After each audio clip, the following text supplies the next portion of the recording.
QTV। Lok Sabha 2024 चुनाव की आगाज होने के बाद चुनावी सरगर्मियां तेज हो गई हैं। मेरठ लोकसभा से भारतीय जनता पार्टी के प्रत्याशी अरुण गोविल आज हापुड़ पहुंचे।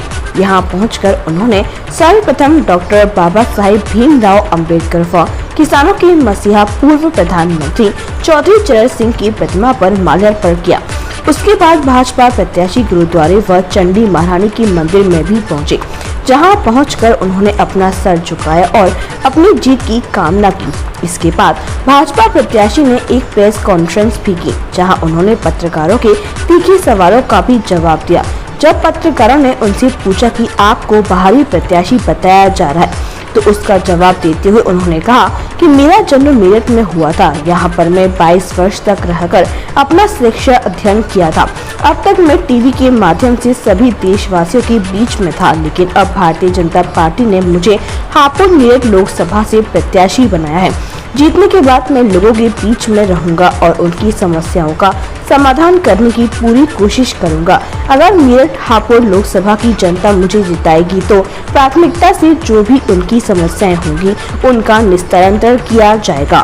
देखिए, अगर आप कहते हैं कि उसका प्रदेश की इकोनॉमी में बहुत बड़ा रोल है, तो उसका तो विकास करना बहुत ही जरूरी हो जाएगा। बिकॉज इकोनॉमी एक ऐसी चीज है, अगर वो अच्छी नहीं होगी तो सारे काम कैसे होंगे। एक लास्ट क्वेश्चन ये बताइए, आप बीजेपी में जुड़ने से पहले एक आदर्श रहे हैं रामायण के चलते हुए, और आप मेरठ से पहले भी जुड़े हुए हैं। तो जब आप एक आदर्श बन चुके थे, तब तक आपने मेरठ वासियों के लिए एक उम्मीद होती है कि ये हमारा आदर्श है, हमारे लिए कुछ करके जाएगा। अभी तक मेरठ में बीजेपी से जुड़ने से पहले क्या किया मेरठ में?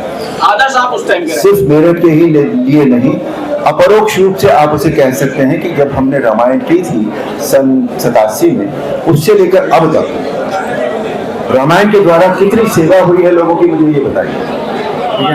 उनकी नहीं, सुनिए मेरी बात सुनिए।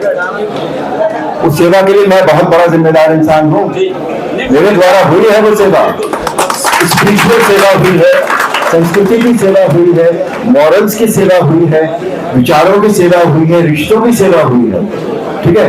और जब संस्कृति की सेवा होती है तो जब तक हम अपनी संस्कृति से जुड़े होते हैं, इसका अर्थ ये होता है कि हम अपनी जड़ों से जुड़े होते हैं, और जड़ जो होती है वो हमारा राष्ट्रवाद होता है। तो हमने बात किया।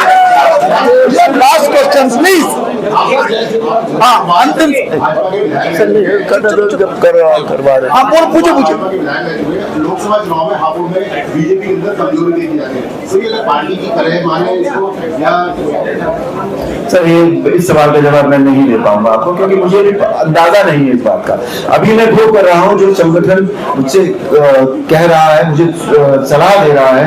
राजेंद्र अग्रवाल जी जैसे अनुभवी लोग हैं, जयकरण जी जैसे अनुभवी लोग हैं यहाँ पर, तो इन लोगों की सलाह से जो मुझसे अभी बताया गया है कि भाई हमें ये करना है, अभी मैं उसी दिशा से अपने कदम बढ़ा। आदरणीय, मैं आपसे ये पूछना चाहूंगा, हापुड़ दिल्ली के नजदीक है, एनसीआर का प्रमुख क्षेत्र है, और यहाँ की मूलभूत समस्या दिन में 12 घंटे जाम रहता है, स्वास्थ्य सेवाएं यहाँ पर नहीं है, उसके लिए क्या आपकी प्राथमिकता में है? सब प्राथमिकता, मैंने जैसा कहा कि मुझे अभी यहाँ की जो समस्याएं हैं उनका ठीक से अंदाजा नहीं है। अभी मैं बाहर से देख पाता हूँ, लेकिन बाहर से देखकर कोई अंदाजा लगा लेना या उसको तय कर लेना वो ठीक नहीं होगा। जब मुझे यहाँ की समस्याएं के बारे में हम बात करेंगे तो हमारे विधायक जी बैठे और दूसरे लोग जो इस इलाके को बिलोंग करते हैं उनसे पूछी जाएंगी वो समस्या, उसके बाद एक प्रायोरिटी लिस्ट बनेगी। सर, मैं निशांत शर्मा, इंडिया टीवी से। एक आखिरी सवाल मेरा आपसे, तो विपक्षी खेमे में इतनी हलचल है आपके नाम के ऐलान के बाद, बार-बार प्रत्याशी बदले जा रहे हैं, सलाह क्या देना चाहेंगे आप विपक्षी खेमे के? नहीं सर, मैं किसी को सलाह देने की न तो स्थिति में होता हूँ और न मैं देता हूँ।